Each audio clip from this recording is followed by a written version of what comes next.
Hi, everybody. Thanks so much for coming. We'll start at 4:05 just to accommodate for some people who are still filtering in. So, yep, grab a snack, make yourself comfortable. We'll start at 4:05.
Hi, everybody. Welcome to Is Singapore Racist? My name is Adi Rafi. I'll be your moderator for today.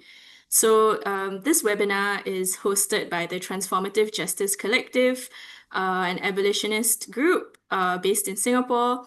And today we'll be exploring some of the major approaches to thinking about race and racism, with the hope of provoking discussion concerning the status of racism in modern Singapore. I'm just going to introduce the two people who will be presenting Is Singapore Racist today. We have Joe Greener. So, Joe, say, yep. Wow. Joe is a lecturer in sociology, social policy, and criminology at the University of Liverpool. His main interest is at the intersection of state power and political economy, particularly in the fields of social policy and critical criminology.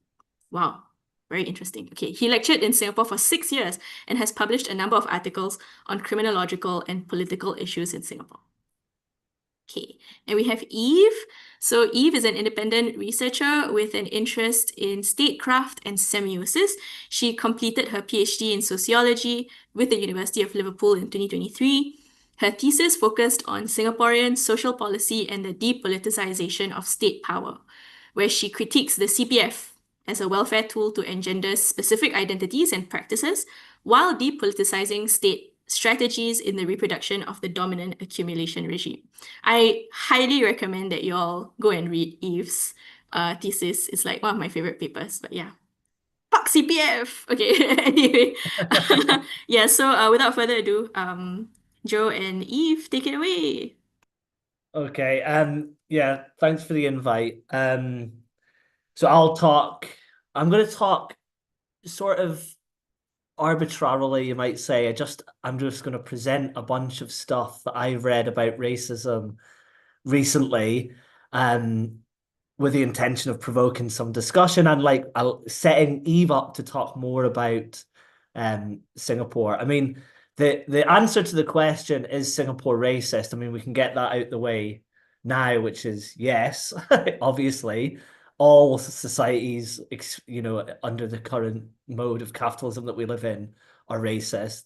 And how exactly we should understand the nature of racism, the involvement of the state, how it relates to capitalism, how it relates to other inequalities, how it relates to issues of class in particular, is a more complex question than the Singapore example. So hopefully Eve can give some hints at some of those things, and also it'd be interesting to see what people think in the discussion. So I want to sort of set it up as like, I'm not suggesting I'm massively an expert who can give you the answers to racism in Singapore, but I can discuss some interesting ideas about racism that have been featured in some of my research and my teaching, and think about how, or start to ask the question, like, how can we start to think about those some of these ideas in the Singapore context.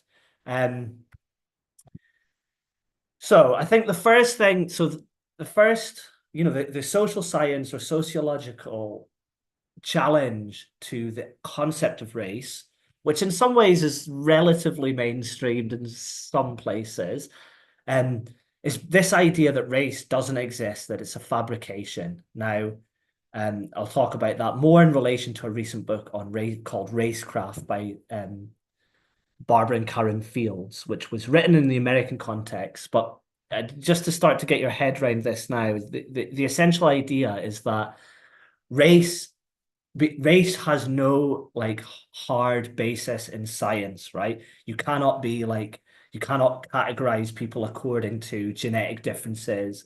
And so for that reason, race is a myth, it's a lie. There is no real kind of differences between humans on the basis of genetics or some underlying innateness. So what follows from that is that all acts which construct race, according to the Field sisters, are racist. Any act which constructs the idea of race, constructs this myth, this lie, this falsehood, is inevitably, a mistruth. So and therefore inevitably a kind of form of racism in itself. So in a way, you could just think that, to summarize that, all acts or beliefs or speech acts or whatever they are that construct race are racist, is their essential, claim, their intervention. I mean, this has had various iterations in sociology and social science. This is, even geneticists also subscribe to the idea that there is no race. So basically, I'm going to start with that idea, and I'm going to sort of get us thinking about that. So obviously, if we think, okay, so race is a mythology, it's not true. It's what they use the word racecraft specifically because it's akin to witchcraft, like it's a form of witchcraft in a sense. It's something that's real socially, but not actually real in any other regard. So if we start with that basic idea, this then gets us into thinking about various other things around, like, well, why does race seem to have so much salience in organizing social relations today, you know, no matter what nation or country you go to. And then, so then I'm going to move on to like three different things, which they sort of map according to like the economy, the state, and then the individual or subjectivity to people's psychology. So I'll cover those three levels. So start with racial capitalism. So why does racism have this relationship to capitalism? And even, I mean, the thing to start to get your head around there is, you know, racism is generative of forms of profit making in capitalism. So I'll go through more of that as we go forward. But I mean, even just to think of a simple example now, you know, the usual argument is that racism allows kind of like divisions within the working class to emerge, which then justifies certain groups of workers in any given society, lower entitlements, lower wages, and ultimately, you know, it makes forms of profiting for corporations and business possible on the basis of that racism.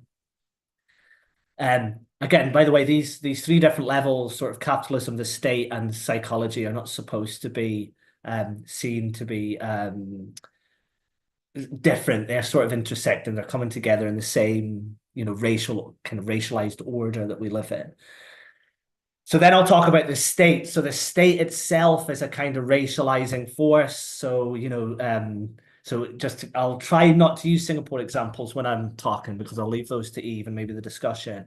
But you take the UK immigration system, treats people very differently depending on, for example, which part of the world they're coming from. So if you're coming to the UK from Australia, you'll find it much easier to enter the country. You'll find it much easier to find a work visa and so on, because generally speaking, the argument is that, you know, there's a kind of like idea that Australians have this whiteness, this privilege. If you're coming from Syria or you're coming from, you know, parts of Africa, you'll be subjected to a much more intensive surveillance. You'll find it much more difficult to get into the country. There'll be certain forms of border violence, which you're subjected to, that you're just not subjected to if you're coming from Australia. So straight away, the state, through its immigration system in the UK, is like reproducing notions of race effectively. And I'll then talk about psychoanalytic theories of race, and in particular focus on two authors, really, Sheldon George and Todd McGowan, who've talked recently about why racism has this salience because it's enjoyable. What they mean by that is that people who hold racist beliefs or commit kind of racist acts, they kind of like have this fantasy that racialized others are somehow barriers to them enjoying more. Hopefully this will make more sense when I speak about it after. And then we'll discuss, I'll leave to Eve to discuss Singapore and racism. But I guess just to flag a couple of things, maybe the two main issues is the issues around the CMIO. And I guess, you know, it's interesting to think how even in such a kind of multicultural society as Singapore, and with people with so much mixed heritages in terms of migration and so on, the state still does try to kind of claim that there is a kind of racialized differences between people. So the state doesn't even necessarily see itself as racist, but it's very much committed to the idea that race exists, I think. So if you do follow the kind of racecraft idea through, that kind of automatically means that they are kind of perpetuating an idea of racial difference, which is always based in racism, is the argument, right?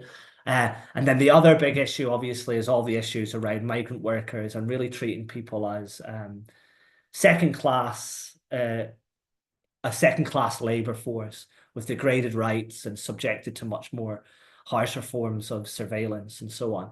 So those may be the two things to think about racism in Singapore now. But I will go through the theory and it'll get quite dense and theoretical. And if anyone wants to ask any questions at any point, that's fine.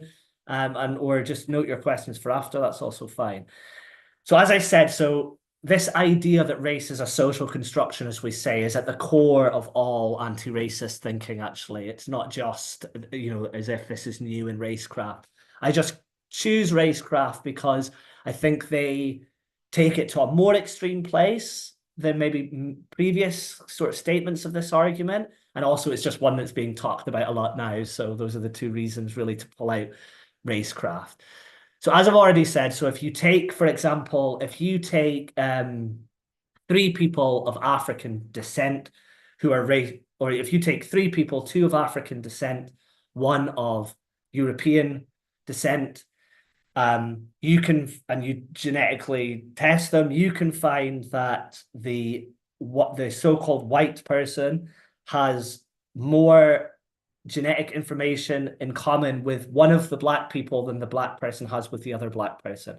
So that basic genetic fact means that race can't exist. So you can't actually kind of like find some innate kind of like descent which matches how people look effectively, right?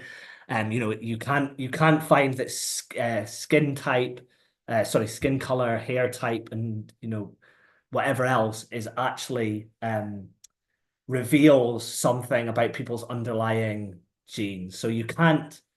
So that basic fact, which all geneticists worth their salt anyway, accept, means that there is no biological or genetic basis to race. So what the Field Sisters are saying is that the racecraft is the actions, beliefs, speech acts that construct, however, this constant reality that race is existent. So race doesn't exist, but people engage in ways of behaving, in things they do every day, in ways, in ideas, which reconstructs race all the time. So they've even been quite controversially critical of even ideas. For example, they've questioned how much the impact of like COVID was truly racialized, and they've suggested that actually perhaps when people talk about excess deaths during COVID and so on, actually this is almost imposing race back onto something that wasn't really about race. It was actually about class and poverty. So that's kind of like their argument. So what constructs the categories of racism are the multitude of acts and institutional processes, which just basically assert the idea that there is a race, which treat people in particular ways on the basis of the way they look or their, heritage, where they've come from in the world, what their migration history is, whatever. So this is the main idea in racecraft. The only thing that makes race real is racism. Any act which reimagines or imagines this idea that race is real is racist. So some acts and discourses, which even seem anti-racist, effectively can sort of re-substantialize race, is what they're saying. So they've been critical of things like affirmative action policies in the US because they think that, in a sense, these just reassert constantly the idea that that blackness somehow has this kind of reality, which they want to unpack and say, no, it doesn't really have this reality. So it's treats race as real rather than entirely imagined. So this is a controversial idea, perhaps. I don't know. Feel like most people in the TJC would probably have been aware of this idea. I mean, I guess, to maybe nod to the Singapore a little bit as well, you think the CMI model has, historically what it's done is it's taken like a population which actually have, mixed immigration heritages, all of them. They have usually complex migration histories in their family. And it's kind of imposed this idea of like, no, they're either in the Chinese, Malay, Indian, or other categories, right? So you do see like it's very much, if you think of the racecraft, that there is a racecraft there. It'd be difficult to really assert genetic differences between Chinese, Malay, or whatever, but really the state is asking people to categorize themselves according to quite a neat definition. So, sort of attached to this idea is the kind of liberal assertion that racism is primarily an attitudinal problem as well. And I think that's the other thing to pick up on here. And I think it's very relevant for the Singapore example because you see increasingly this idea that the problem is that people have like racist beliefs. And if we could get them to change that racist belief, then we'd be okay. And this primarily exists in people's minds. And as you go forward, I'll say that it's not that that isn't an issue or that we shouldn't challenge that. That is an issue. But that actually the institutional level of the state, of capitalism, of the labor market, the structures which organize or sort of like distribute benefits and and even repression on the basis of like which groups people are imagined to be in is more important than thinking of it as an attitudinal point of view. You might have noticed even like sort of even quite well-known corporations, just to flag this up, for example, you know, big corporations will often, and Lululemon being a really good case in point, if you know the yoga brand, they'll invest in anti-racist training for their staff in their American shops and head offices, the Canadian head offices, and so on. But in fact, their entire supply chain is based on like pretty hardcore exploitation of workers in parts of Asia, in Bangladesh, in South America, for their product to exist. So the question I want to bring up now is like, how do you think that through? Because really, the real racism of Lululemon is the treatment of the workers who make the clothes that they can't afford, in very difficult conditions, but they're still able to like build a kind of feeling of anti-racism, in some of the ways they construct their corporate social responsibility and so on. So I think this is one of the tensions we need to start thinking about as well. Anyway, I guess the reason why I smashed these two books together, so Racecraft and Aaron Kunani, who's a British anti-racist author, is that I think it's getting us to think that racism goes beyond, transcends simply like sort of individual acts of discrimination, that it's far more structural and systemic than that. So it requires a distinction of the category of race itself, or a disintegration of the category of race. So we need to deconstruct race as a category, not resubstantialize it. And I think or maybe we run into contradictions when we think about and good anti-racist politics as being about the recognition of minority rights. Because in a way, the danger of that is that it can sort of resubstantialize race. So it's not that I'm saying I necessarily have a strong opinion on this, but I think it's like that's the contradiction that maybe we need to be aware of. So just some quotes. So I mean, I don't know if you got your head around this whole idea that race is socially constructed, but the Field Sisters say, so according to an estimate, I can't see this. Wait. Okay, so according to an estimate derived, I can't read it, 24% of Americans, so 24% of Americans listed in 1970 as white probably had African ancestors, while more than 80% of those listed as black had non-African ones. So what she's saying there is that regardless of the racialization as white or black in the US context, it doesn't actually tell you anything about what someone's sort of underlying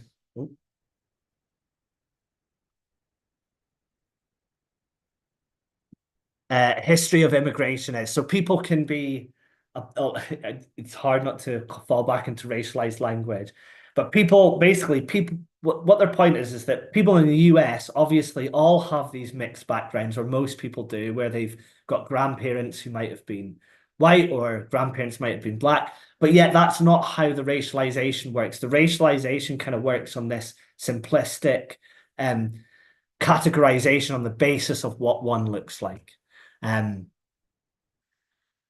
So anyway, but which implies that there are nearly twice as many white as black Americans of African descent. So what they're saying is that many people in the US have black African descent, but they're racialized as white. They're not racialized as black, right?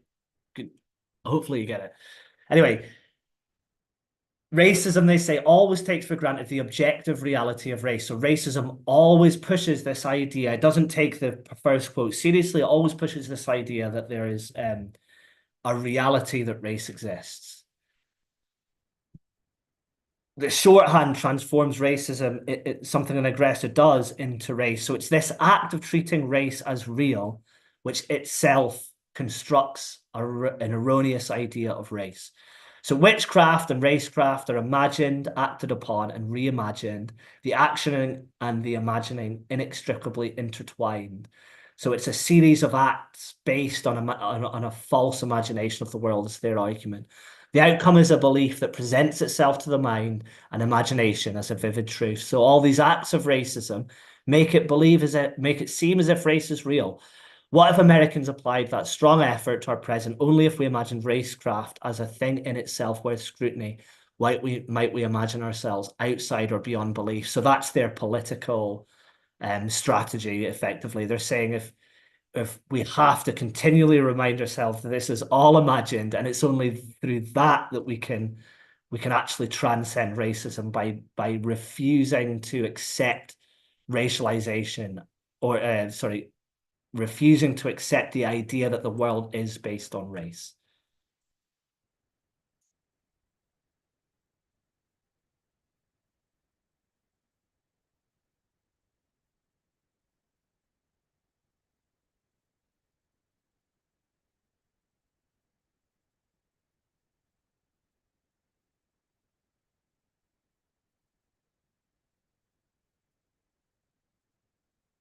So moving on from that, so that's the basic idea. I wonder if I've got the wrong slides here.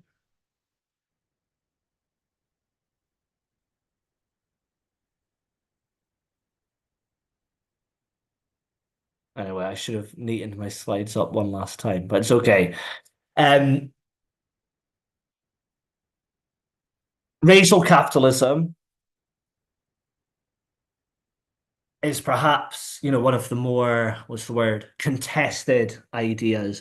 And I think like if we're talking about racism, we have to talk about capitalism. There's no two ways about that because we're living in a capitalist society. So inevitably race and racism is mediated by capitalism and capitalism is mediated by race. Race becomes so broadly concerned with the connection between value and race. So sorry to get all Marxist on you and use that technical language, but when we talk about value, what we mean is like surplus value. So, as a shorthand for that, we just mean profit. So effectively, how is corporations and business, how is capitalism able to function in ways which benefit itself or benefit, business owners, the capitalist class, if you want to call them that, how are they benefiting from notions of race and racism? That is effectively like the main thing that racial capitalism asks. And you can go on and give loads and loads of examples about this. So, for instance, um, I'll try and avoid Singapore examples. You can think of social care, the privatized social care sector in the UK is heavily dependent on immigrant workers, often even nurses, trained qualified nurses who don't receive nursing jobs here in the UK. They receive care assistant jobs, which are lower paid. But because they're coming from poor countries abroad, um, the social care sector in the UK is highly dependent on these immigrant workers coming from India, Zimbabwe, wherever, Kenya. And the point being is that UK workers, because of their relative privilege, will not accept the kind of long hours and the low pay that the social care sector in the UK has. So the social care sector businesses who are, making profit out of delivering social care are kind of dependent on this immigration system, on the racialization that works through this immigration system. Any supply chain kind of capitalism that we've been living with for the last 30 or 40 years, we're all consuming products all the time, which are, made by workers who can't actually afford to buy those workers. And again, this is based on like a kind of racialization of the global workforce, which sees some people's right to subsistence, right to wages as lesser than some others in the global system. So there's this way in which, capitalism is always connected with race. We can even think of Palestine, and we can think of I wanted to give a shout out to a pamphlet that's just coming out in Verso soon. I think it's Verso, but look out for it. It's on Palestine. It's by Rob Knox, and it's actually got a really, really good racial capitalist analysis of what's going on in Palestine, and it really clears a lot of the water or a lot of the mud from the water, if you know what I mean, around how to think about Palestine in terms of racial capitalism. But one of the points they're making in their pamphlet is that even if you look at Palestine, it seems, like the media and so on might present it as kind of like almost an ethnic, religious, or racial conflict between two groups. Um, in truth, there's so much like issues around capitalism involved in the Israel-Palestine in the genocide at the minute. One is about destabilizing the whole of the Middle East, which keeps, which allows American and Western access to oil more easily.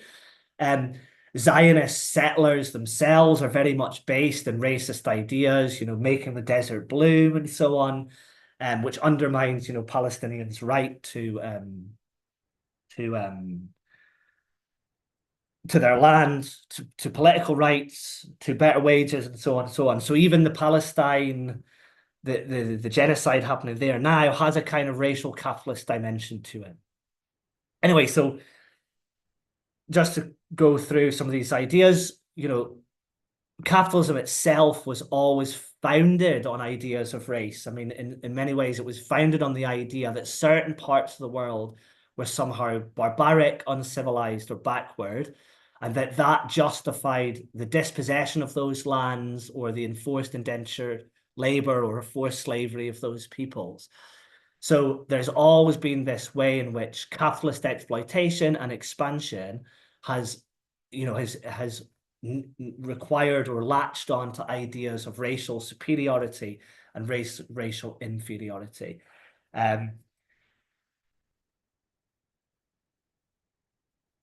So there's that, and then at the same time, we can also think of how race becomes a form of social categorization, which justifies degraded conditions of employment within countries. And obviously, you can think of like migrant labor rights in Singapore as the way in which people coming from poor countries are just fundamentally not seen to be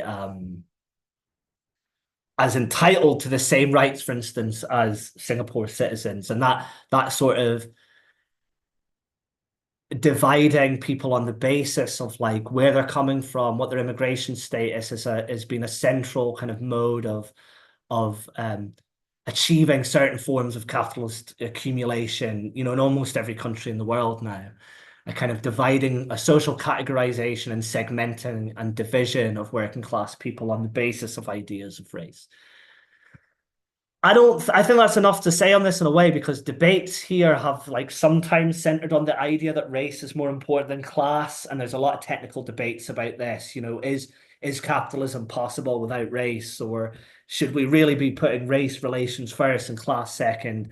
I don't always know how interesting that is. I actually just think it's important when you look at any kind of situation, if you look at any set of events or you want to look at particular countries, you just try and think about how capitalism and racism, how colonialism and racism, how immigration and capitalism, how all these things are just conjuncturally situated. So like what is actually happening in that location at that time. And really that's what would be interesting to talk about in the Singapore example today. So yeah, so I would say something like, sort of colonialism and racism, they unfold in myriad different structures through history of capitalism. So racism is always a way, and racism is always a way through which kind of like class power and exploitation and dispossession it's always been exercised through this racialized modality. It's also worth pointing out that it's always been exercised through gendered modalities, but I'm not talking about that today, but I just want to recognize that.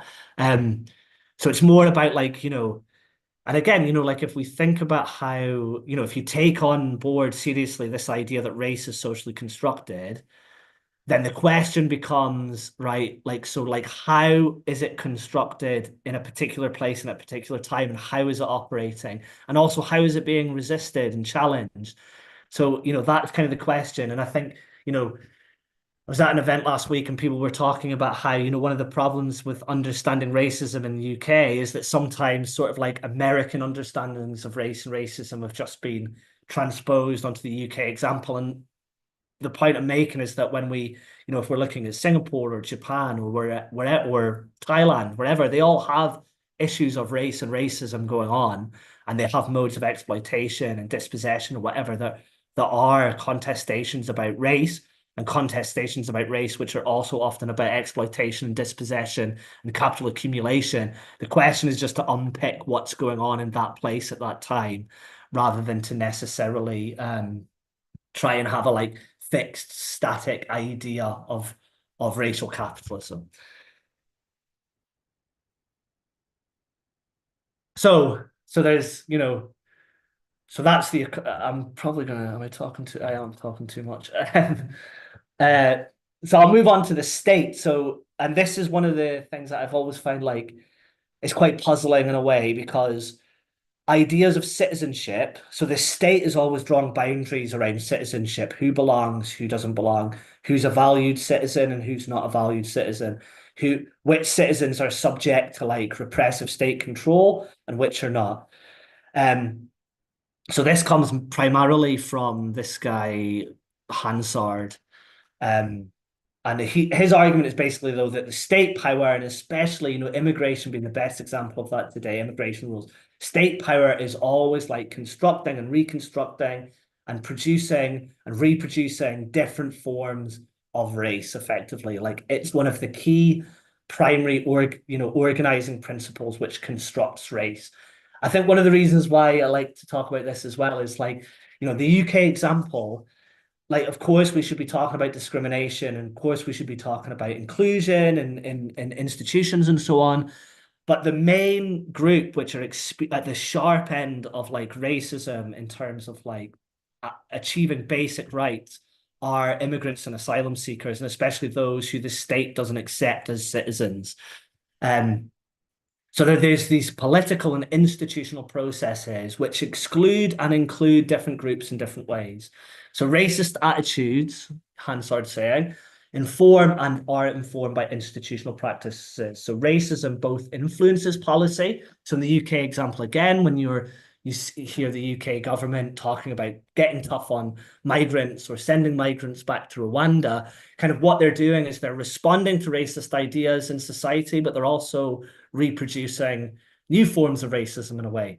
So policy can influence forms and structures of racism. So political projects which seek to limit access of minoritized populations but you might also want to not just think of immigration, but think of like, is there racialization happening in education policy, in employment policies, and the dominant kind of policy structures in society. But anyway, the state always has a racializing component. It is always the primary organization or institution constructing who is kind of entitled and valued and who is more easily seen as kind of like part of the national community on the basis of race. But we might also think, again, that's kind of complex. It's formal and informal institutions. So it might be notions of belonging, racialized tropes about certain groups. At times it takes us more like, it's actually racism is actually being legislated, again, through immigration policy being the best example at the minute. But it might also just be notions of belonging or the dominant politics. So again, we might want to, it's got this kind of formal and informal character.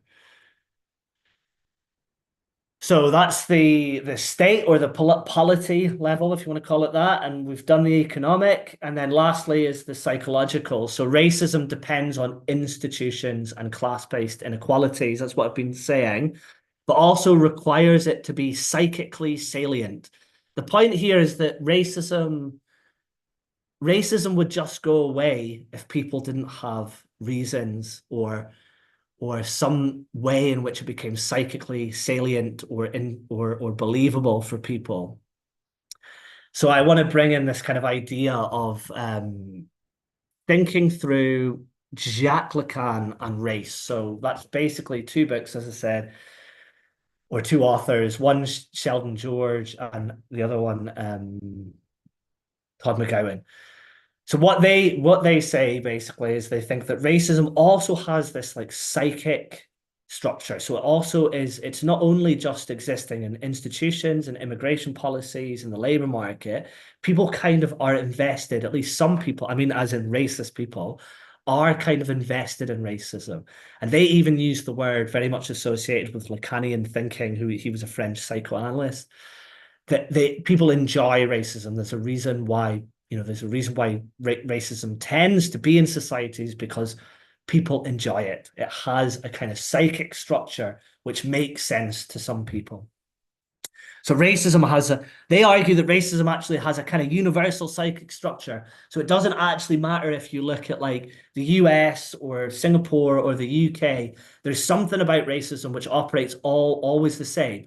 So even though, like it might be constructed in different groups in different places. So, in Thailand, its constructions are mainly about people from Myanmar, or, in the UK, it's about, primarily now racism is directed towards Muslims and immigrants, especially from the Middle East or from Africa. So, but it doesn't matter where you look, that it always has the same psychic or, like inside your mind structure. And it depends, they think, on a fantasy that the racialized others are enjoying at our expense. So it's, definitely happy to talk more about this.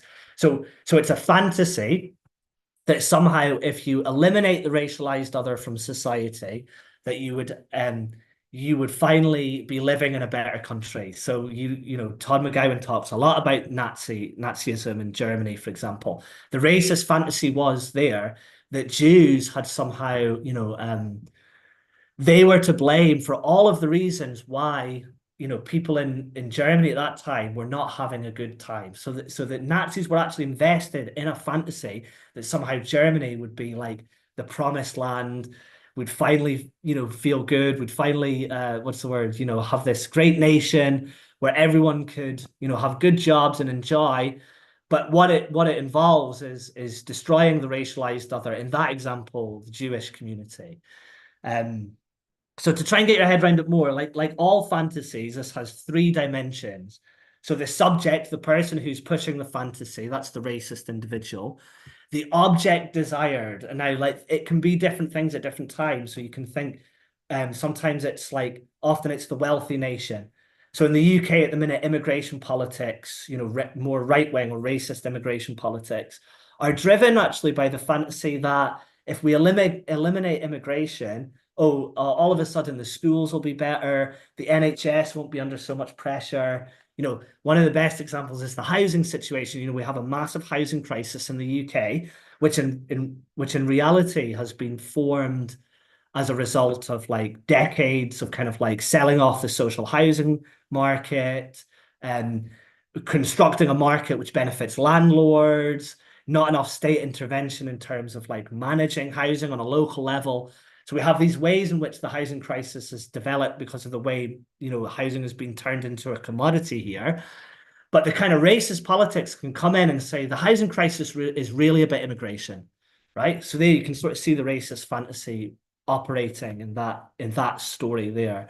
And if we eliminate this racialized immigrant, the fantasy is in the UK, all of a sudden we'll have cheaper housing, better housing, everyone will be able to buy a house. That's not the case, but that's sort of how the fantasy works.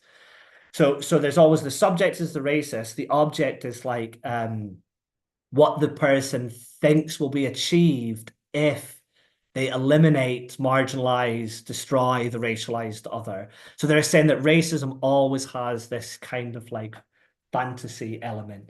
The racialized other is seen to have some sort of access to enjoyment that if eliminated, deported, marginalized, the racist beliefs they will have access to. So you can even think of when you talk about psychoanalytic stuff, it's always very hard to stay away from sex. So, maybe it's worth just giving an example, but sex comes into racist fantasies quite a lot. So you'll see like, again, to use the Nazi example, the Nazis believed that, Jewish men were sleeping with German women and that somehow they would have access to that if the Jewish were, German men would have access to German women if the Jews were eliminated. And the UK example is, that the UK NHS housing, wages, everything will be better if the racialized other is deported. So I hope you can get your head around this. So there's this kind of just this idea that like the racialized other is impinging on the racist's enjoyment, that somehow the racist would achieve enjoyment in a way if the racialized other is eliminated and blah blah blah. I think one of the keys to understanding this though is that the Lacanian kind of like idea is that psychoanalytic theory, like you, the key idea is that you don't, people never kind of, it's like if you go shopping, right, and you think you want to buy X, Y, and Z, and then when you get it home, you're always somewhat disappointed. They're sort of ideas because you don't really enjoy getting the item you shopped for. What you enjoy is thinking you want the item. And I could talk more about that later. So enjoyment. So what they're saying is that the racialized other is actually enjoying the racism. They don't even need the fantasy to ever be realized. That's not really the point. The point is they're enjoying the kind of like the idea that they could obtain this object if they destroyed the racialized other. So enjoyment itself derives from the unobtainability of desired objects. I mean, that's key to Lacanian theory. I mean, that's not just about race, and that's about anything. It's like I say, like if you go, you think you want another new T-shirt or something, but then when you buy the new T-shirt, it's never actually as good as you thought it was going to be. It's kind of like the idea to use a sort of everyday example.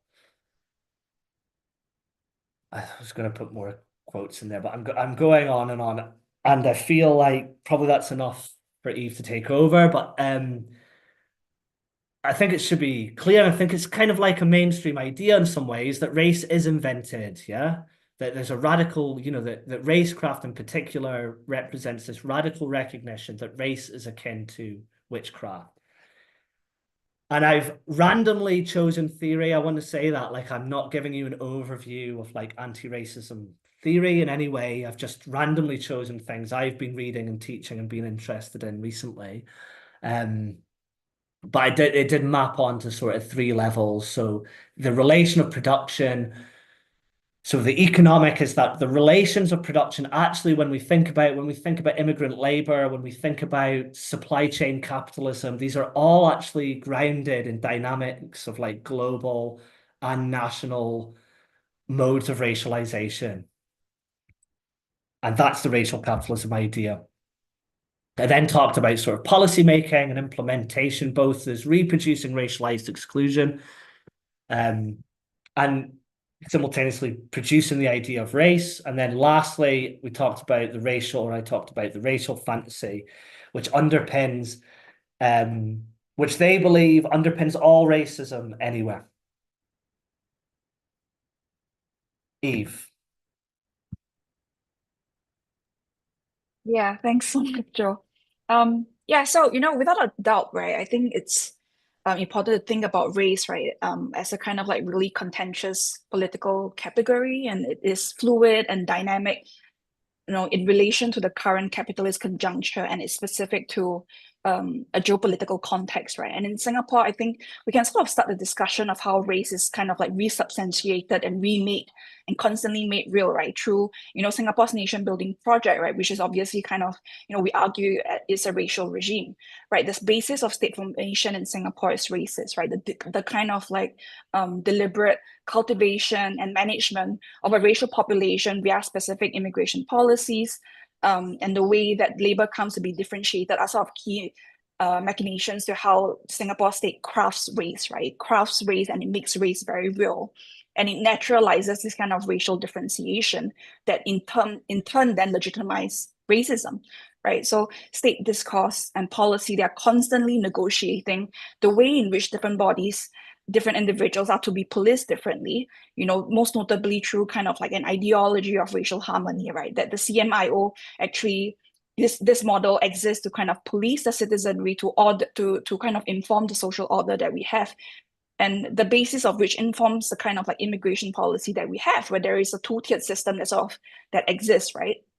So this is the ways in which a racial regime in Singapore comes to be legitimized, right? Particularly in terms of how we think about race itself as a naturalized and accepted order, rather than as a category that should constantly be contested. So with the nation building project, right, race is really treated as the objective reality, which which is what racecraft is, right? And racism, where individuals are sort of differentiated across unequal ranks, is kind of then embedded as a naturalized social practice And this kind of like policy or this kind of racial regime, this social practice, rather than kind of being identified as an aggressive factor in defining how racial groups are being made distinct and hierarchized, is really depoliticizing the kind of how race should really be maintained and negotiated. So racial harmony then itself is very much a way in which there's a continued set of meanings and practices which really orientate heavily around the kind of identities of Indian, Malay, Chinese, others. So notions, right, that there are still races feature heavily in Singapore culture. It's made very, very visible, right? So racial harmony then, as a kind of like ideology, seeks to maintain a particular racial order, and it is an order that is constantly remaking race and constantly ordering the population. So I think in 2021, right, there was a speech in a forum of race and racism in Singapore. Lawrence Wong said of multiracialism, right, that for any policy, be it the GRC, be it the ethnic integration policy, self-help groups, or SAP schools, we want to continually ask ourselves, right, what is it that we are trying to achieve? Is the policy still relevant today? If so, can it be fine-tuned or improved? Changes in racial policy cannot be rushed, nor should things be changed simply based on who shouts the loudest.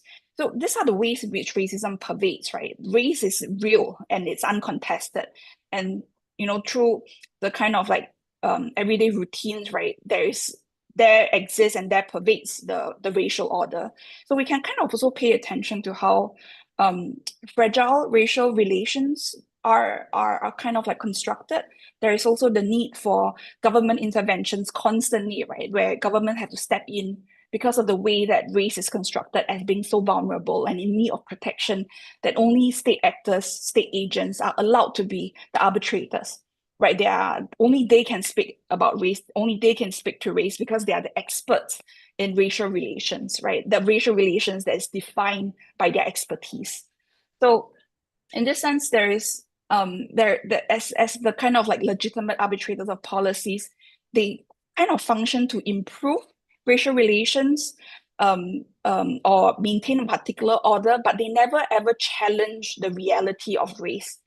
And therefore they never admit to the state as being pervasive actors of racism, right? So there's this constant resubstantiating of what needs to be managed by the state and what actions can be taken to be good racial harmonious action. So this is racecraft, right? It's the will to classify and to make differentiation, and it's often. Well, it's not often, it's always accompanied by kind of an unequal hierarchy and power differential, a differential that kind of mark different access to resources, right? It promotes both kind of like inferiority and superiority. So in resubstantiating and kind of like constituting racial relations in this kind of like fragile, contentious way, the state manages race with an iron hand in the velvet glove, right? Kind of pretend like we are these technocratic experts that can deal with race in very meritocratic ways. And, this kind of like discourse and this kind of ideology actually really promotes race as a kind of like naturalized category, right? Race is therefore silent. It becomes a very silent and controversial topic where challenges that is different or against the state narratives can be painted as harmful or even as like racial enmity. So while the state can acknowledge that racism is bad, right? Race itself is not really challenged as a social construct. It's very real. And I think this really depoliticizes the ways that race exists in Singapore and how it actually becomes really foundational to Singapore's racial regime, right? Race is like in the way that the state says that it's not racist, but constantly talks about race, that is a form of racecraft, right? That is constantly trying to mystify, to get you to talk about race rather than racism, and that race only exists at the interpersonal level, right? Like, oh, the majority should be sensitive to minority needs because that is the real problem of racism, that it creates a lot of disorder because of interpersonal discriminatory status, rather than actually acknowledging that the state is an active player in the creation of a racial regime and the creation of a specific social order that really differentiates across its population. So the state denies, this kind of reality of race, and it constantly creates this kind of discriminatory practice. And with the CMIO model, we can basically have this kind of like differentiation of race, and racism will constantly operate with this while the state denies that it's doing so. So this is really, I think, sort of like the key point that we can take away with racecraft in Singapore. And I think like the kind of basis that we're talking about is that the nation building project is in and of itself a racist one. Yeah. Next slide, Joe. No, sorry, forgot. Yeah. Thanks. So like the nation building project in Singapore can paint an issue of race as an issue of culture and identity, particularly because it is, always problematized at an interpersonal level, right? But the nation building project is not only just an ideological regime, it is also an economic one, right? The regime kind of ties race and class together because it codifies different bodies as either like, exploitable or not, entitled or not, and differentiates the way that they can be embedded into the labor market at different hierarchies, right? So what we can kind of take note of here is that, while Singapore state may have kind of inherited a colonial racial regime, current state actors have actively been reconfiguring the ways that makes the racial regime very much its own, right? It's still real, it still exists, and it's been configured into ways that fits into the current capitalist regime.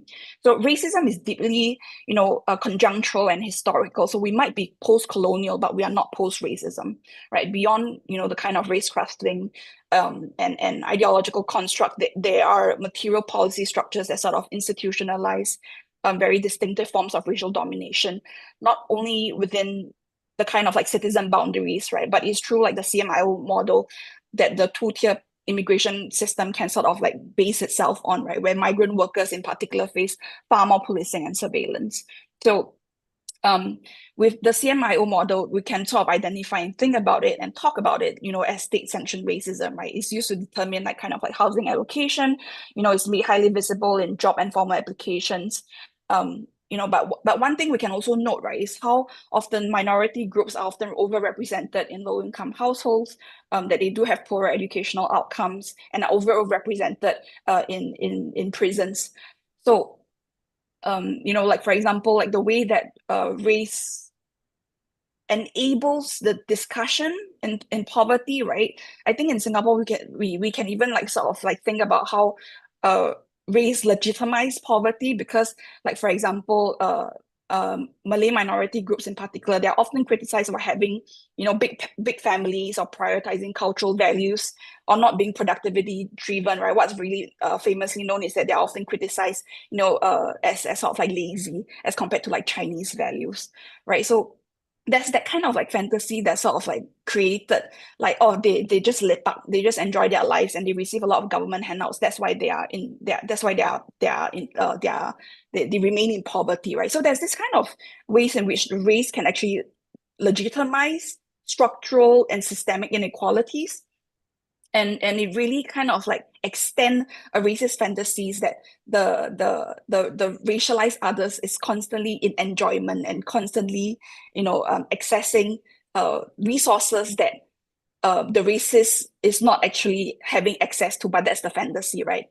So the CMIO then creates this kind of like citizenry model that differentiates also the citizen from the immigrant, right? So through the CMIO model, given that race is already so naturalized and so differentiated, I do think that like I would argue that like it basically enables a kind of like immigration system that differentiating the citizen from the immigrant becomes so easy and so possible and again so naturalized, right?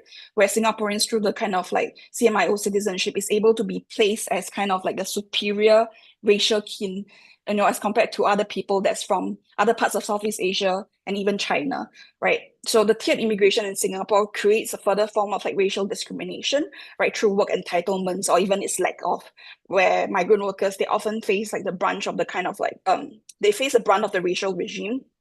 And they are also in particular, they are highly policed for going through forms of enjoyment, right? I think 2013 kind of like Little India riots can be acknowledged in that way, right? That, oh, because people are drunk and they're in process of enjoyment, that's often what's placed at the top of the narrative that's presented in Straits Time or presented by government actors, rather than the discussion that there was a death that was there was a death of a migrant worker, and that the group of migrant workers have been facing long-term exploitation, right? So rather than acknowledging the kind of like economic reality of exploitation and dispossession, what's being framed as and addressed as an issue is kind of like the drunkenness and disorderly behavior of the migrant workers, rather than the actual material reality. And even as well as for migrant domestic workers, right? I've read in a home report before that was published, I think, a couple of years ago, that they noted how one employer actually complained about the meat eating frozen sausages while they were overseas for a week. So as like the Straits Time, like the official kind of like state communications, they constantly report this kind of stories, right? Like migrant domestic workers stealing or abusing the elderly and children, rather than actually reveal the dynamic of like long working hours, where a massive majority of like migrant domestic workers, they remain indebted to like agencies. So this kind of like racism and the racial regime, it constantly veils and legitimizes differentiation of the population, and the idea that immigrants are constantly enjoying and like enjoying this kind of like it is a fantasy that legitimizes that whole racist process, right? And beyond this, also there's also another ways in which the Singaporean racists could imagine, for example, like the foreigners getting all the good jobs. But really, like the immigration policy is a feature of how the Singapore state generates wealth, generates housing, generates jobs, right? Like relying on exploited subaltern bodies is a key to facilitating this economic reality. But this economic reality is not necessarily on the forefront of the consciousness. Instead, the discourse remains at the level of like immigration. Immigrants themselves. It remains at an interpersonal level and interpersonal dissatisfaction, rather than addressing more structural and institutional aspects of the racial regime. So the state basically exerts control over the population through the CMIO model and the immigration system and the structure of racecraft, and policy produce a kind of regime that's really specific to the historical moment of Singapore, as a kind of financial trading hub that extracts labor and resources from neighboring country while keeping a very lean welfare system and maintaining, even like, importing a really specific ratio of like racialized citizenry. So in the sense with racecraft, right, there is a long-term denial of a truly multi-ethnic identity, and there's a continued set of meaning and practices that kind of orientate around specific identities, right? That race itself still feature very heavily in Singaporean culture, politics, and society.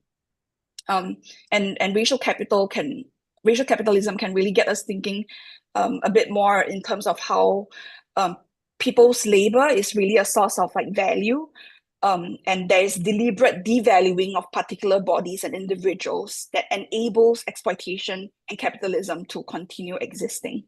Um, so yeah, that's that's my part.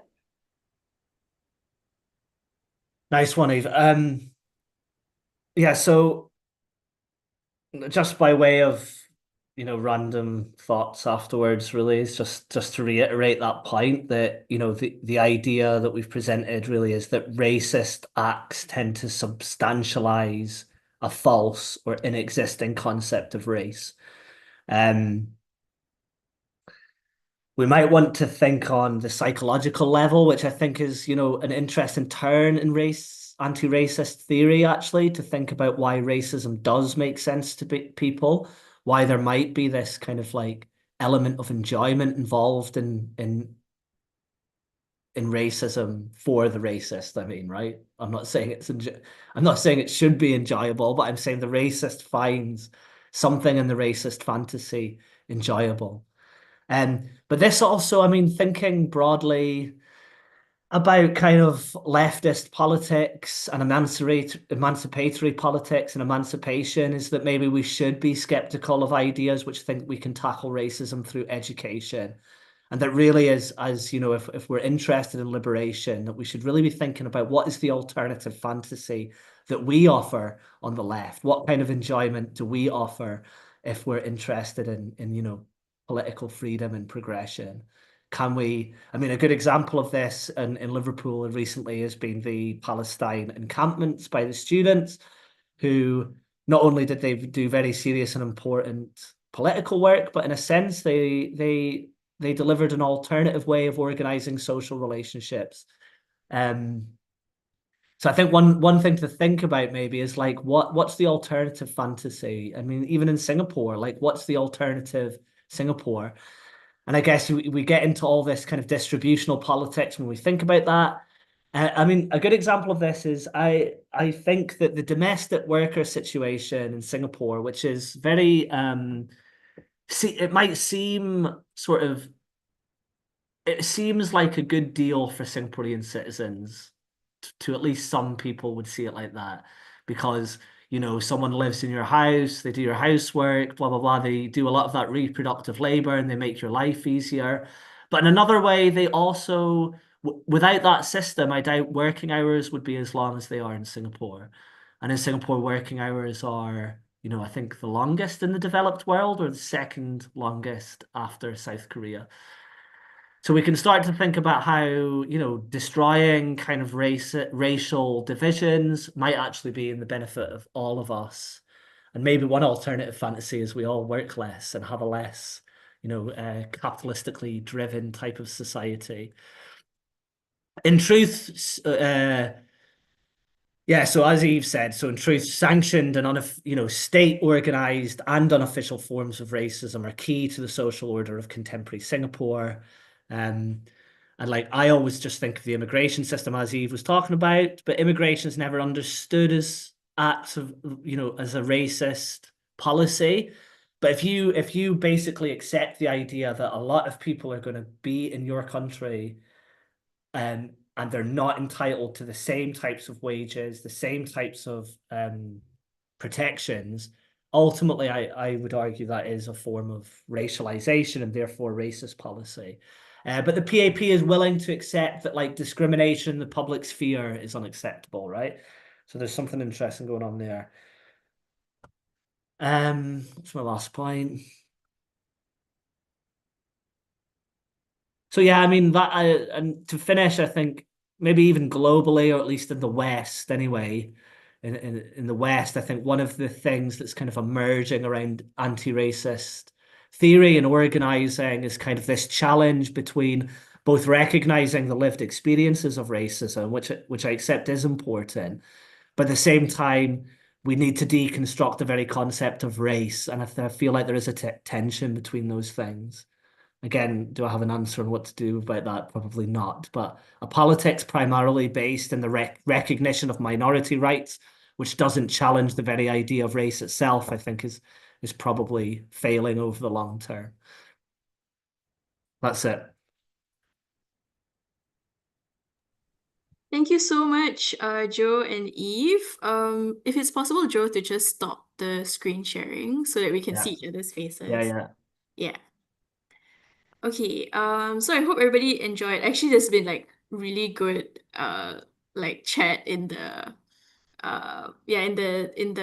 chat function. Is so many like interesting things Yeah, let's have a that I'm look at picking up that. on. Yeah, and but yeah, I think I'd just like to open up the floor to questions. So if anybody has any questions that they'd like to ask, now's the time to either put it in the chat or just to make it a bit easier, if you want to ask, like if you want to switch on your video and speak, I'd appreciate it if you could use the react function. So if you click react, you can use the raise hand function, and then I'll call on people to speak.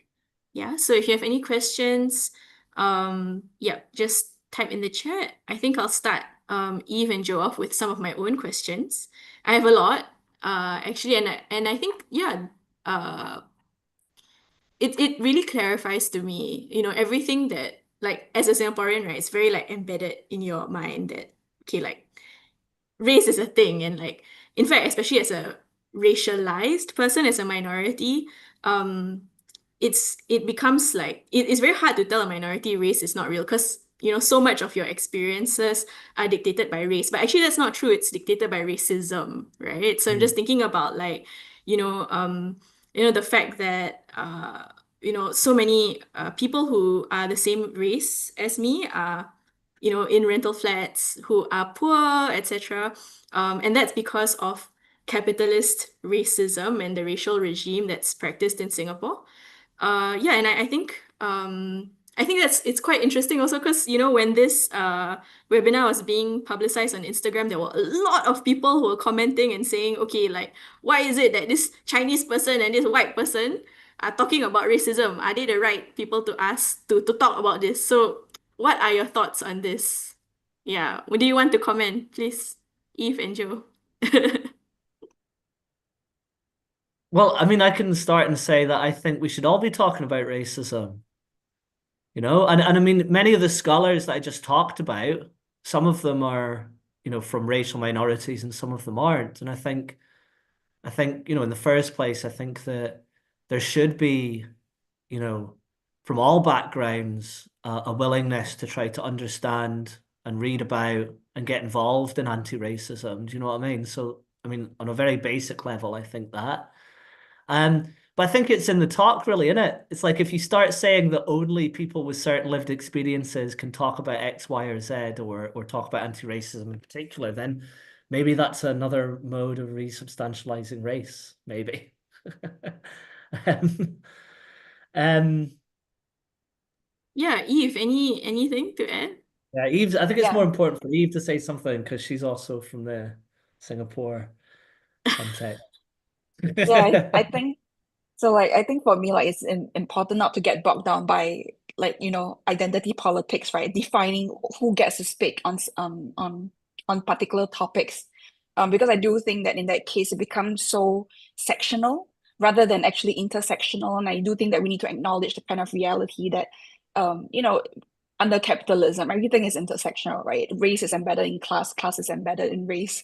And I think just because, like, I'm Chinese and Joe's white, that we are not allowed to speak to race, is a particularly I would treat it as a kind of like superficial a critique. In that sense, I would, and yeah, I do kind of like take problem with that a little bit. Yeah. Yeah. I mean, so like, yeah, like I think this thing has like clarified to me that racism happens when a racist is racist to somebody, not necessarily that like when a white person or a Chinese person is racist to a racial minority.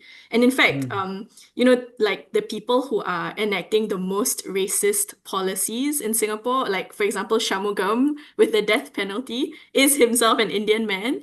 yeah. I think that speaks to, kind of only seeing, kind of like only seeing people based on lived experience, as opposed to, what they practice, which is like anti-racism. And I would 100% say that you guys are anti-racist and Shamugam is racist in that way. Okay, Yeah. let's go to the next question. Sasha, you're next. Hey everyone, can you hear me Right. okay? Yeah. Yeah. Thank you so much for the talk. It was really beneficial to hear it, and I'm really glad that these talks are happening anyway. I also have been reading on racecraft, so I think I'm really glad that you brought that in too. Um, yeah, so I guess like well, I'll give a bit of background before I go into my question. I think part of what I also think about is as to what you spoke about in terms of this idea of racial superiority and getting rid of certain races almost in a genocidal way. Um, but this is also balanced with racial capitalism of like kind of maintaining a sufficient population of racialized people in order to be exploitable, right? And to like kind of do labors in particular ways. So like I feel like the culmination of these two, both in terms of like putting certain races as inferior and like worthy to be killed off, and also putting races as inferior and worthy to be exploited, kind of end up with this idea that like, like they're not wanted, we're not wanted, but also we're needed. Um, Mm, and so And I think that the way that I feel Singapore deals with that is by assimilation and acculturation more than talking about race, right? Kind of like getting people to try to be as Chinese as possible or as white as possible, as majoritized as possible. And like by always like kind of having that as the highest grounding, that like people kind of deny, like we deny our own races in order to like feel like we are as Chinese as possible or as like kind of majoritized race as possible. And in those ways continue to be exploitable by the country, because we are like working in this meritocratic way. If we haven't made it, it's just because like we haven't worked hard enough and we just have to work harder, right? So yeah, so my question I think is about like how do you think those conversations are happening with each other in terms of like both kind of like maintaining racialized minorities in Singapore as lesser than and therefore not deserving, but also like kind of like placing us as important, but because of like so that we can be exploitable by capital. And also in through all this, like making us kind of get as assimilated and acculturized as possible. What immediately comes to my mind, thanks for the question, Sasha. I can tell you've engaged with a lot of these ideas before. I think part of the question, though, for Singapore, I think always is to remember that it's such a like concentration of capital. It's such a concentration of value. I mean, probably nowhere else in the world has as a robust economy as Singapore. So the things are played out quite distinctively there when you look, what really is, the tax haven, the transport hub. There's so much capital accumulation going on there. And I think what just came to my mind is kind of like really it's something globally that's going on. So some often really what's happening is some population, like it's almost like there's the twin movement of racism. I think you kind of captured that, which is on the one hand, the kind of like devaluing for labor for exploitation. So a kind of like devaluing of certain populations legitimated through racism as being inherently devalued. But at the same time, there's a question of dispossession and obliteration of racial minorities. And both are going on across Southeast Asia. So, for instance, if you look at West Papua at the minute, the struggles that are going on there around palm oil plantations. So that's been framed in heavily racialized terms by the Indonesian government, like these backward indigenous people in West Papua, their lands are not productive, they're backwards, they're uncivilized, and and that's being used to dispossess them of their, indigenous forests, to cut down the forests, to roll out palm oil plantations in that area. Whereas in Singapore, yeah, you're right in a sense, there's a kind of, it's more the other type of racial capitalism, which is more the legitimating, deploying racism to legitimate hierarchies around labor and so on. Um, yeah, I mean that's all I want to say. I think it's really important to think globally about this because to get all political for a minute as well, is like capitalism is not working that well for most people on the planet, actually. If you look at the levels of poverty and unemployment across, Latin America and Africa, all of which have been subject to very brutal forms of neo-colonial exploitation, even recently. I mean, like I always get a bit uneasy with the term post-colonial because I can actually identify colonialism happening all over the world now, but it just happens in a different way. It happens through complex supply chains. It happens through financialized debt restructuring. It happens through, but there is still a transference of wealth from the periphery to core countries. I guess the weird thing about Singapore is I would probably argue it has become a core country. Like its political economy, its social relations are, the levels of wealth in the country are more Western now. I wouldn't call it westernized, but I would call it, a core. I don't know if you know that language of like core and periphery, but it feels more core like than most post-colonial contexts. That's all I want to say, really. So I guess, but yeah, you could think about like that's an interesting point you made as well, like the subjectivization in a way, the official subjectivization is about being entrepreneurial, productive, meritocratic, and that's become the Singapore um officialized kind of like way of being, hasn't it? Which is very, very westernized in a way, but yeah, I mean that's I don't know. Eve, did you want to jump in there? Yeah, so like you speak to like the kind of like assimilation that kind of like happens, right? I do think it's one of like the kind of contradictions that we do see and that exists, right? Like in that sense, like while we have minorities have to accept their identities as being minorities, they go through the forced assimilation because it is kind of a way for them to access wider, broader resources, to be deemed as or seen as more deserving and to gain access to pathways that probably wouldn't have existed if they didn't go through that path of assimilation. And I think that's why it's really important that we sort of like stress emancipatory kind of like thinkings, rather than reforms in that sense, because like there's no way to negotiate with a kind of regime that kind of requires this differentiation to exist. The basis of a racial regime requires that differentiation to occur because labor have to be differentiated for there to be different access to resource, because types of labor is there are different kinds of labor that's being valued differently, that is required to exist under a capitalist regime. So in that sense, I do think that like the kind of contradiction that exists also speaks to the way that capitalism is kind of prone to crisis, and we need to really then therefore address the kind of like contradictions through like emancipatory forms of thinking to really challenge, to say that like we need to like deny this sort of like forced assimilation, because people shouldn't really have to assimilate into a mainstream, become more Chinese or become more Western just so they can have better jobs. Yeah. And actually, it's like that's what needs resisting in Singapore, I always think. Because it's like it's something about it's this always this weird thing in Singapore, and it's like it's kind of like a capitalist utopia, Mm. as far as the capitalist class are concerned. And in many ways, for people in the West looking at Singapore, it looks quite utopian. I mean, from a capitalist perspective, like it's full employment, really, So housing. exceptional. Yeah, like housing is pretty good as far as if you're looking around the developed world, the housing system works pretty well in many regards, right? But at the same time, just has this like dystopian element, like in terms of working hours and um the basically the hyper capitalism of it as well, like the idea that the available subjectivities of being are very narrowed. You know what I mean? Like Yeah. you've got to be like meritocratic, employment focused, wealth, all your stuff, Eve, like wealth generating, like and like to me that is one of the reasons that Singapore is such an interesting country to sort of think about, because it's like I believe that it's like capitalism that works, but yet it's still dystopian. Do you know what I mean? I don't know. Yeah.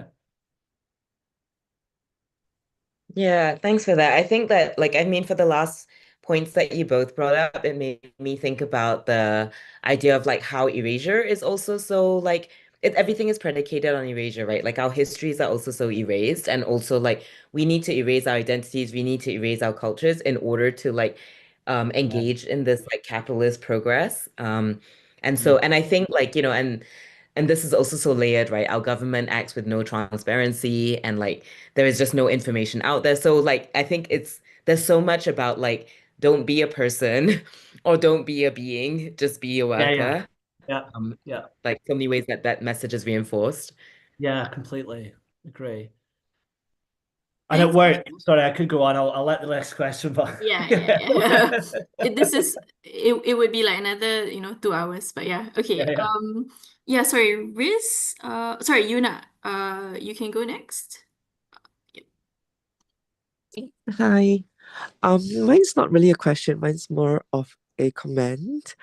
I was thinking about how identity politics is so important. Oh, sorry, my nose is kind of blocked. I'm sick, so I'm not sure if you guys can hear me very clearly. We But can hear you fine. okay, great. Um, yeah, I think identity politics is so important, and I think it is also something that racialized. I mean, something that global majority or something that even LGBT people, they their identities are somehow almost it kind of like dictates their life trajectory and experiences, I would say. Um, from my own experience being a Chinese trans woman, when I was a guy and I had male privilege, and also the Chinese privilege in Singapore, I felt like moving through life was so much easier, you know.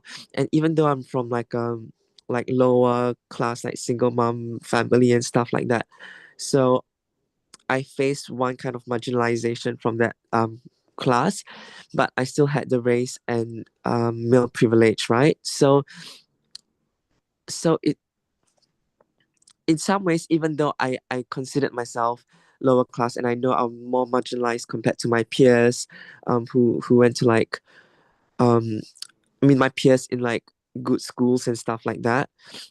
When I transitioned and became a trans woman, I started to see so much more injustice purely because my gender itself has thrown me from like a marginalized person to a multiply marginalized person, and that itself has totally changed my quality of life, my mental health, and everything, my lived experiences, you know. So all the dreams that I used to have has disappeared because all I was all I was looking for or yearning for was safety, something so simple like just safety from harassment and sexual assaults when I go on the streets of Singapore daily and things like that. And eventually I had to flee Singapore and to seek protection in the UK.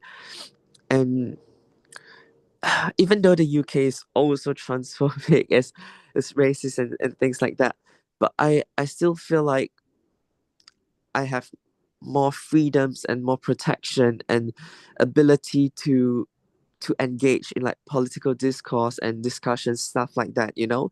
So I think identity politics, like I know there's so many people who say that okay, things shouldn't be about identity politics, but in my opinion, um it's really important to highlight that. And also you mentioned something um having a Chinese and a white speaker talking uh about racism and racist structures in Singapore, and like people were like questioning it.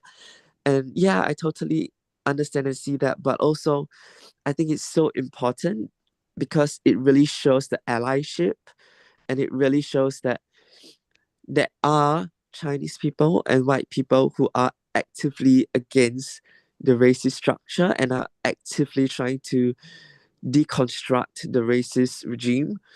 And in some ways, I think it could also inspire other Chinese people and white people to show solidarity and allyship and to actually educate themselves, because a lot of times in my opinion, right, I'm my best friend is Tamil, and whenever my best friend talks to other people about Chinese privilege in Singapore, especially Chinese people are like, ah, no, it doesn't exist. Ah, no, you're too sensitive. But the moment my best friend is like, okay, but my Chinese friend agrees, and my Chinese friend sees it and experience it and knows it, and then the Chinese people would start to like take it more seriously because they realize, oh, another Chinese person sees this and acknowledges this Chinese privilege that she has. So it makes them want to like question themselves more, or at least maybe even um believe the Tamil person, you know, which is so problematic. But in some ways, as a Chinese person, I need to use my Chinese privilege to be like, hey, like Chinese privilege exists, racism exists. And so like white people, when they talk about decolonization or white privilege, is so important because it shows that if you can acknowledge your privilege and try to let go of that privilege, other people who want to deny that can also follow in the footsteps. Yeah, that's all basically. Yeah. Thanks for listening to my rant. No worries. Yeah. Can I just yeah, so just to speak like a little quickly about it, like it's not that, you know, I don't think like both of us are trying to deny the usefulness of identity politics, right? But we do have, you know, obviously our own critiques to it in some sense. And I think in some sense we cannot speak to your life experience as a trans woman. But I do think it's important to kind of like highlight how reactionary I think identity politics has come to be. And to an extent, like for me, I think me and Drew have spoken quite a lot about identity politics, right? Like for me, I firmly believe in the politics of recognition, in that sense, and I do think that identity politics actually emerge from that politics of recognition, that there is, identities and that are meaningful and should be represented. But it for us, I think maybe as socialists, like we tend to think more dialectically about the politics of identity in that sense.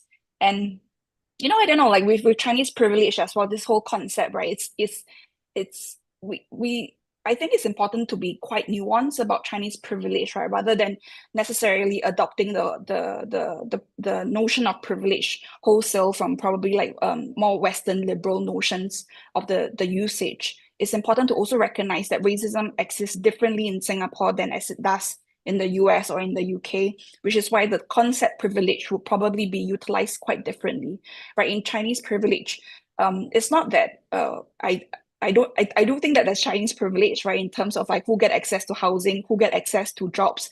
Like I think the housing issues has brought up many times, like renters, minority races might find it more difficult to rent a house, for example, especially if like housing policies, the landlord say like, oh, Chinese preferred, things like that. Or in jobs and employment, Chinese speaking preferred. Then they don't, so there are ways in which Chinese privilege exists, but not necessarily in the same forms that it does in the US, mainly because the historical conditions and how Chinese gain majority power, for example, right, is quite different. So I do think that it's important to recognize the different facets of how privilege functions and how identity politics might often obscure that nuance that exists, because it tends to treat identities as emanating from as though it's all similar, but there's nuances to it. Yeah. Yeah, I really appreciate and wanted to say feel the love on the like the solidarity around saying we should all be talking about this and allies. And I think that also, I actually really appreciate people disagreeing as well. I actually think we need a lot more of that, right? So, and I think that's great. But I want to be like sort of like I do want to disagree with you in a way, but without being like by starting off by saying like I definitely, there is obviously lots of experiences and disadvantages that you face that I don't understand and don't really have any immediate or personal insight into. So that's definitely true. But I think politically, what my issue is that if we start seeing what I think there's a tendency to do in some of this identity politics is people become bags of privileges and disadvantages. And I don't know how much that actually helps us developing a better political strategy in terms of achieving positive change. And I think that's the main thing I'd say. So even, maybe a slightly different issue, but one thing that's definitely happened in the UK is that like class privilege has just dropped off the table as something that should be talked about. But in the UK case, issues around poverty and deprivation are the central issue today. But actually, so much of people in more mainstream liberal kind of spaces are wedded to this identity politics and are able to talk about social justice almost exclusively in terms of race, trans issue, sexuality, which is not that I'm denying those. I don't want to ever say that. It's just that class as a consequence has felt like it's dropped off the agenda to a degree. So that's one point. But I think more importantly, my point is that we need to find like a kind of universality in this. And I think identity in a way is counterproductive to think in universality. Because the reason I say that is because does anyone actually, I mean, this is maybe my main point, does anyone actually really believe in their own identity? Do you know what I mean? Do I sit here like as a white man thinking like, oh yeah, I am white and it's such a clear and easy identity for me, or I am, you know, heterosexual, that's what a great identity this is, and blah, blah, blah. So I don't know, there's this way in which I would rather think about the way we're all lacking, the way we're all not really believing in our own identities, not really knowing what our identities is, knowing that our identities are constantly fluid and changing. And attached to that is because I think when you start constructing things around identity as well, you always have to exclude people. There's almost a way in which exclusion is tied as well to like forming identities, because you're either in the identity or you're not. So then it becomes very exclusive.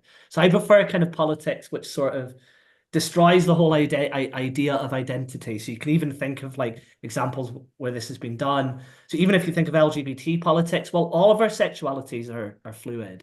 All of us can be straight for a while, be bi for a while, be gay for a while, or not, you know? So even sexuality, constructing an identity around it, you know, runs into a bit of a wall, is what I'd say, maybe.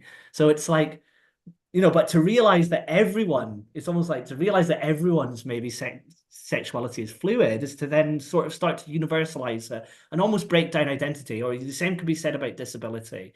So we will probably, you know, all be disabled at some point, whether that's because we go through a mental health crisis for 2 years or because we get old and then we, you know, are physically disabled. So again, I don't know, there's something about the way in which I think like identity becomes a bag of privileges and disadvantages and fails to kind of stretch to something more universal. And I think we need something universal. It's not about adding in more and more identities to I see where you're coming from, but I think from coming from a space of like being multiply marginalized, and I'm not just speaking for myself. Okay, like for me, I mean, I'm really connected to the refugee and asylum community in the UK, yeah, and like for me, I'm afraid to step out of London because I don't know if other places are transphobic or if I'll be killed,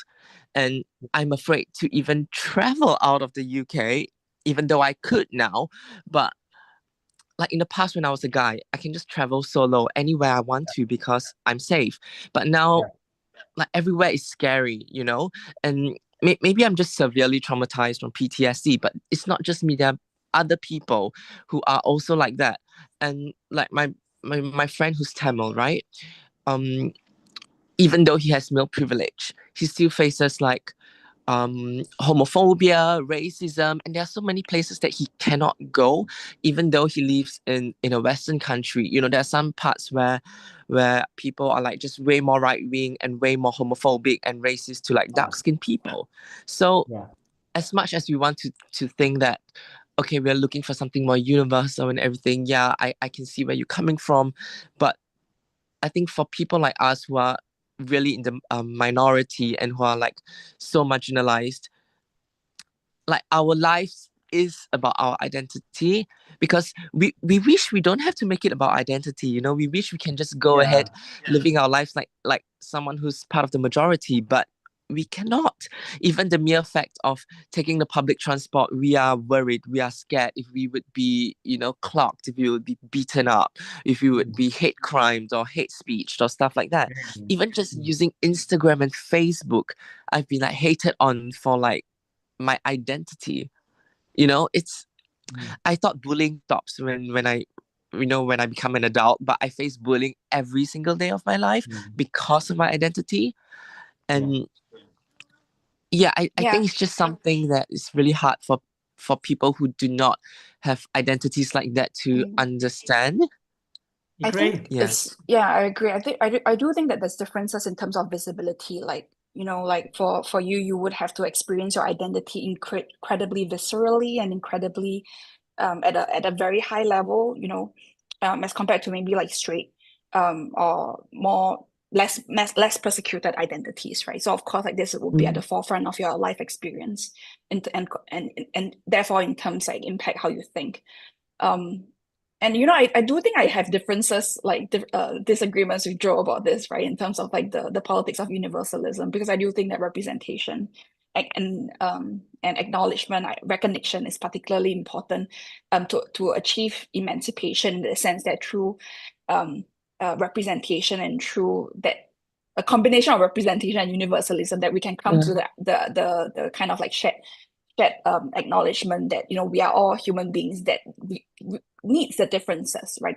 We have cultural differences, we have life experiences that's different, and all those differences have to be accommodated and have to be represented and have to be accepted to be able to achieve a particular level of like universalism in that sense. And I do think that like in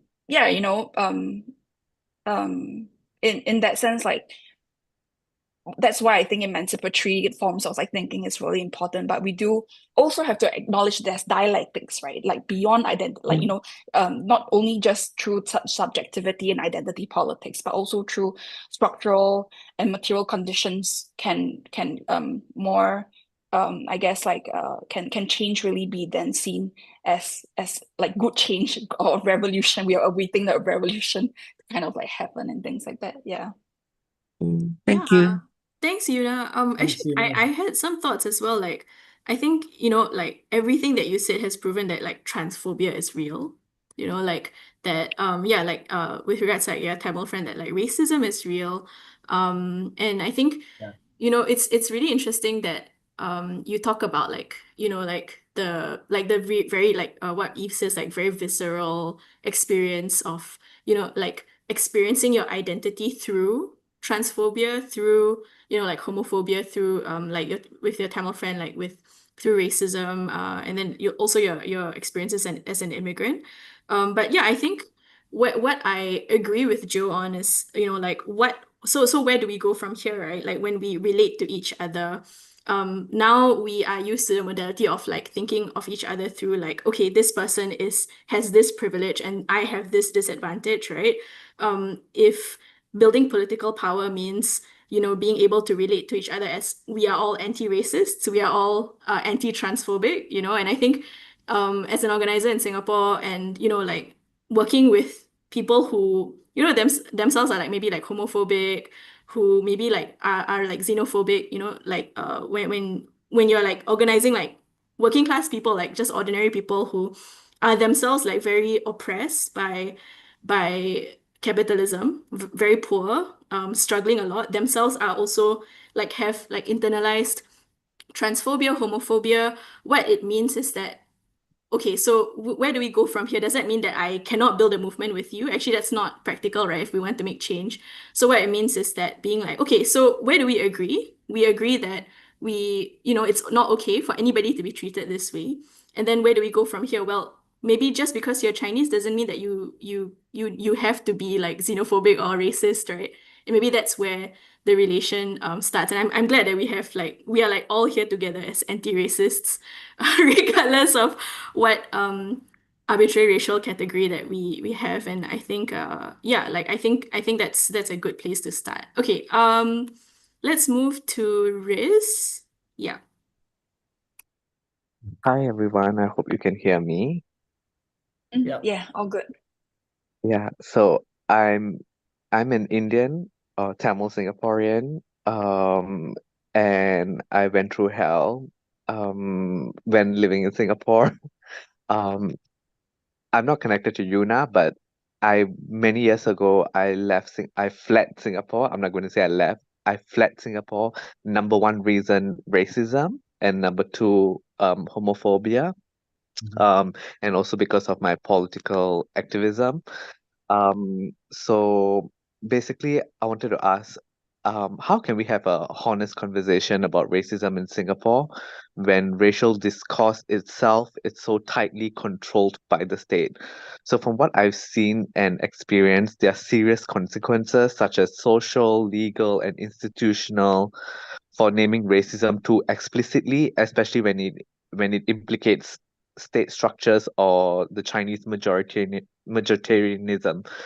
And the CMIO model, for example, reduces racial identity to static categories and flattens complexity.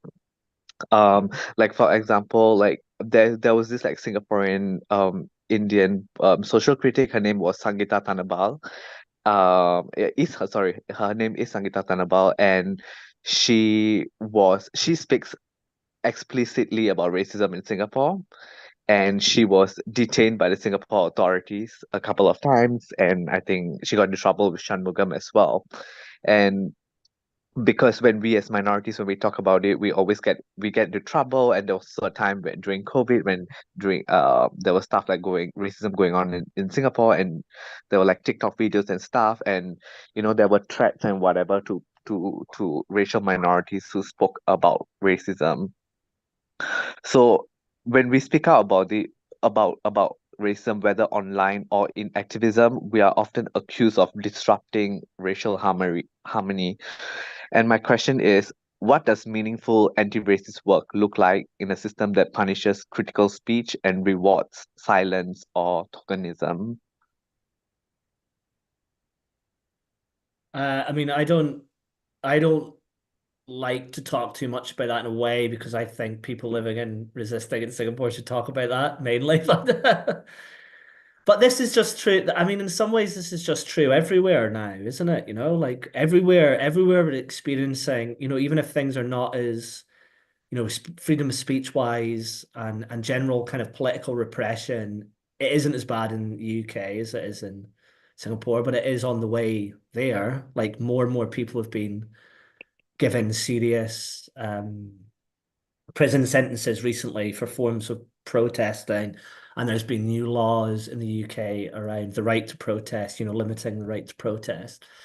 But I don't know. I just think it's like, well, that's what we're doing right here, right now. And I would just come back to the other thing as well, which is that just there's like, there's something, there's actually something very enjoyable about being politically active and learning about the world and learning about, what repression, like why it's operating, how it's operating.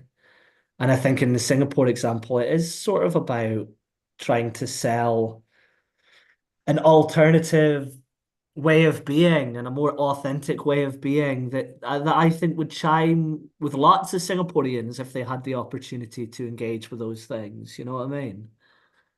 I don't know, there's some random Yeah. points. Yeah. No, I agree, right? So like even like to like thank TJC for inviting us on this platform to speak. I do think that's part of an aspect of like how do we have like Totally, yeah. more open Great. and honest discussion about racism Mm. and to get into discussion like this, like the discussion that we're having. But also like I think that's why it's really important to continue like resisting, right? That it takes a lot of commitment, obviously. It takes a lot of commitment and to constantly like resist discourses that naturalizes race and accepts race, for example, and to bring it up, like if we can at a personal level, start from the personal level, right, to kind of like if we're unable to take actions that relates more closely with being more visible, but then at the same, can we take particular actions at the individual level? That if we do see like discriminatory practices happening in our day-to-day lives, are we able to challenge that? And then are we able to like commit also to more radical forms of politics that ensure that we are able to just make connections and organize with different groups of people so that there is more and more consensus that we are against this kind of regime in Singapore, for example. I think small and I'm usually like an advocate for like small and slow steady actions, right? And I do think that we shouldn't undermine like smaller acts of solidarity. And I want to like also acknowledge the kind of courage it takes to continue with activism in Singapore as well. Yeah. Did you have anything to add to this? I think for me, I think definitely like on the personal level, interpersonal level, yeah, it's important to speak to people within your networks. I think the bridge between that and like building the political and like the like kind of like power that the progressive, like the left needs to have to like really like like solve poverty, to like stop racism, to do all these things, right, which are achievable, and like we need to know that it's possible to do that. To build that power means like like organizing and like joining movements that you think are like are doing like anti-racist work, right? So I mean, TJC is a good example. I'm actually not a member of TJC. I'm from Workers Make Possible, which is TJC's like bestie. And yeah, and I think whether it's the labor movement, whether it's anti-carceral movements like TJC, whether it's Palestine, like pro-Palestine movements, like joining these movements, and kind of like almost like all of these things, they heighten the contradictions, right, that are like in all these like fake like race and all this, like, it's like there are so many contradictions in them. CMIO is not real. Like it's like everybody is mixed nowadays, like, you know what I mean? So I think like your question, that like the thing that really like popped up to me for your question was that, oh, you are talking about like what can individuals do, and really like the only way we can make sustainable and like actual change is when we come together, right? So I think joining movements and building that power as part of a collective, as part of anti-racist practice is important. Yeah. Okay. I, th I think, Yeah. Yeah. can I just add quickly? I think one of the big things, just thinking this through now, it's like one of the big things politically is to try to, for us all to try and say why anti-racism is in everyone's favor. You know what I mean? And I think that's what I was trying to get at that domestic worker point earlier, because there's this way in which it feels like the whole kind of like exploitation of domestic workers is in Singaporean citizens' favor. But Yeah. actually, it legitimate, you know what I mean? So it's like trying to get everyone to think why Yeah. anti-racism is actually in everyone's favor. Yeah. Actually, that reminds me of something that did really well on Workers Make Possible's Instagram. So Mhm. like I do some of the social media for WMP, Instagram and like TikTok. Sorry, it did really well on TikTok, right? So like even though it was like a video taken in a coffee shop, the audio quality is terrible, but it's a Mhm. video of Mr. Chua who led the SBS workers resistance against SBS. So basically, they took SBS to court for stealing overtime, right? And Mr. Mhm. Chua is being videoed is being recorded in the video, and he's talking about how it's important for us to actually advocate for foreign workers' rights because it actually directly has effects on Yeah. us, right? Exactly. And Yeah. then he says that when foreign workers, when it's acceptable to treat foreign workers like shit, to pay them Yeah. so low, Yeah. it actually depresses our wages as well, because then Yeah. Yeah. it Yeah. because then and it causes our own unemployment. It creates all of those contradictions that Mm. make it such that Singaporeans are also affected, right? And I think like Yes. that video really, like, it really took off because a lot of people said, actually, you know what, like when somebody is hurt, I'm also hurt, right? And that, I think that is like the kind of solidarity and anti-racist practice that we want to like encourage, right, in our organizing. Yeah. Fantastic. Yeah, that's a great point. So I just got a question as well. So basically, like, to acknowledge Joe's point earlier about over applying US issues in the UK and so on, right? Do you think Singapore has a version of Chinese Christian nationalism? Yeah, Christian national. Actually, this is a new thing for me. I think this is the first time I'm hearing like the Christian nationalism. I don't really have that much exposure to like the ways uh, uh, the Chinese Christian population might function, but there's quite a few examples that cropped up. I remember, like, I think a couple years ago when there was a Indonesian, was it a rock band or that wanted to come in, and then they were prevented from doing so because of religious groups intervention, and things like that. But I don't particularly have strong. I don't think Chinese nationalism exists, like, in some sense, right? But I don't know how to. My understanding of the Christian population in Singapore is quite lacking. I don't know if Joe has any thoughts about this. No, nothing major, but I think the PAP are like, yeah, I think they're allies with that Christian. Do you know what I mean? I think they sort of Mm, like the fact that they can align on very conservative perspectives at mm. times. Do you know what I Yeah, mean? that's a good point. Yeah. But that's not really, again, it's not really a big issue in the UK, that I don't think, I don't see I don't see a fusing of like Christianity and anti-racism in the UK. And again, sorry, and racism in the UK. And actually, what's important to point out is actually in anti-racist stuff in the UK, there's actually loads of good Christian people organizing around it. Do you know what I mean? So anyway, but yeah, I think what the question is maybe getting at is that more obvious, like Bible belty, kind of like evangelical Christian vibe that has a very much, it centers its support around Trump, doesn't it? I think do you think, yeah. Yeah, I do. I agree. I think like there is always going to be alignment with conservative values in that sense, right? So it might not be explicitly Christian, like because like the government loves to say that there are like non-religious and they don't want to bring in all this. There's the forefront of like very technocratic government that is supposedly to be non-divisive about religion and racial issues, but somehow they Yeah. still bring in lots of Asian values in, right? Mired in the policy and family values as well. So I think it does exist. But there's also like some weird like evangelical stuff that's happening also, right?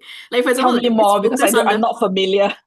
yeah, like okay, so like focus on the family is one. Then there's like these blogs that are like clearly funded by some bigger thing that's like, for example, like rice and salt, and it's very. I feel like it's very like accepted by the by like Yeah, yeah, it's yeah, very yeah. easy to accept because like recently, right, there's another one called Cultivate Singapore, and I was looking at an IPS report.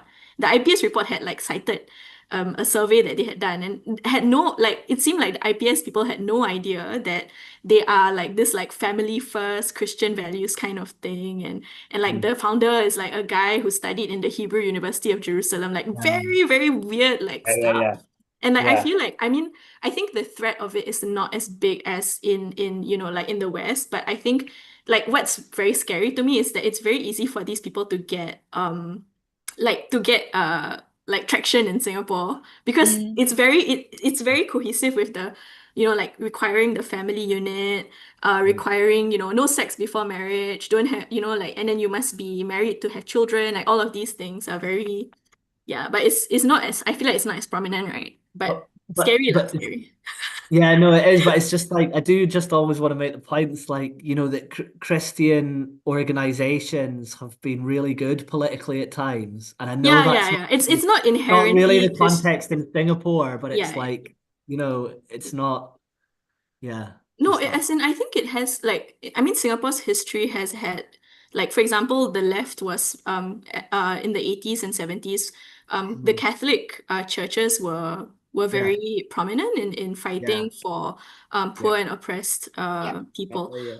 Yeah, and I think it's not like it's not about essentialism, right? But it's about Yeah, like what exactly. are the actual like capitalist ideologies that are being hidden Yeah, under a cloak yeah, of yeah, Yeah, Christianity. That's the part that's like scary, right? And it's like yeah, yeah, yeah, yeah. And definitely. I think that's a really good point. Actually, like if we also look to like social service agencies in Singapore as well, like there's a lot of like programs that get funded, or support from like particularly religious organizations, and even like some of these organizations could be cut across like racial and religious lines as well. So I think it's also important to acknowledge that and sort of see the influences, right? But I do think yeah, that they're highly veiled. It kind of is mystified, like it's not really made that obvious, and people yeah. often try to talk through it through philanthropy rather than through the lens of like race and religion. all right, so it's been really, really like Nice. enlightening and Really such a good. great discussion. Thank you so much, Yeah, guys. really Yeah, appreciate the yeah, so invite. I've put links to again like I'm not from TJC but I put the link to the TJC email if you guys want to join, like please do, and then also my own shameless self-advertisement for Workers Make Possible. But yeah, I think definitely join any movements that you find are doing really great work on the ground and also like ideologically on social media and stuff like that. Yeah, and contribute to anti-racist power making. Yes. Okay. Thank you so much, guys. Thanks. Any last words, Joe and Eve? That's all right. Just thanks for the invite and thanks for everyone who's logged on. Yeah. Yes. Yeah, thanks for coming and like thanks for contributing to all the discussions. Like I find it like for me, I think it's really invigorating, and I'm glad to was like engage in this kind of like discussions. Definitely, yeah. Yes. Okay. Bye, everybody. Make sure to copy those links. Okay, must join after this. Okay. Bye-bye. Thanks everybody. Bye.